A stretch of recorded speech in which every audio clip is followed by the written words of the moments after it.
Hey guys, SGT here, and it's time for an end of the week metals update. A lot of news to cover tonight, so let's get started. Silver is up $8.43 from 1 year ago today. That's 47%. Gold is up 19%, and the silver to gold ratio now sits at 50-1. I was reading an article today in which a gold bug said the following, quote, "Gold is the sexy metal. Silver is more like your best friend. The main reason people buy a lot of gold instead of a lot of silver," he said, "is because silver is heavy and bulky." He wrote, $100,000 worth of gold fits in half a cigar box. The same amount of silver weighs over 275 pounds and would fill up a refrigerator, end quote. I just about jumped out of my seat. 1 ounce weighs 1 ounce, be it gold or silver. The issue with silver is not its bulk, it's that it's so undervalued you could fill a fridge with it for what it would cost you to fill a cigar box with gold. And this is a fantastic problem. It simply means that the common man can start buying physical silver and fill his very own pirate-style treasure chest with it. So silver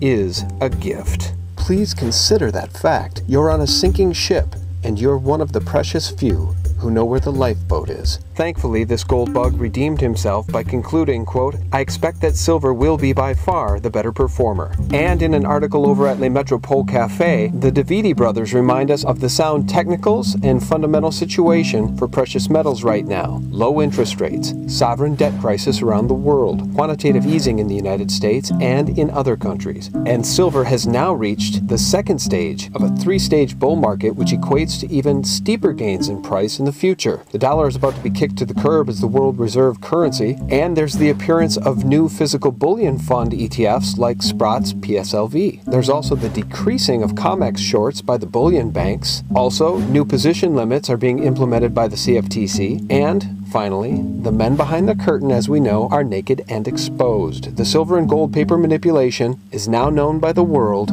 and is being investigated. Now, being one of the less than 1% of the people on the face of the planet that know these facts, why in the world wouldn't you want to own some physical silver? And now James Turk says hyperinflation is a 100% certainty. Why? Because the US government, through its partner in crime, the Fed, has embarked on the most insanely reckless money expansion in human history. And James Turk predicts $8,000 gold and $400 silver sometime between 2013 and 2015. Former US Treasury Secretary Rubin may well agree with Turk, saying QE2 puts the United States in, quote, terribly dangerous territory. And even Uncle Warren Buffett is starting to freak just a bit, telling CNBC, quote, it has a psychological effect on how people think about the future of money if they think the government will monetize debt. And once unleashed, that can be a little bit difficult to put back in the bottle. That, my friends, is Buffett code for a currency crisis in confidence. And that's the hyperinflation scenario brought to you by your friendly neighborhood Fed banker. As the esteemed Jim Sinclair has said, quote, when the confidence in a currency is lost, it's not something that happens gradually.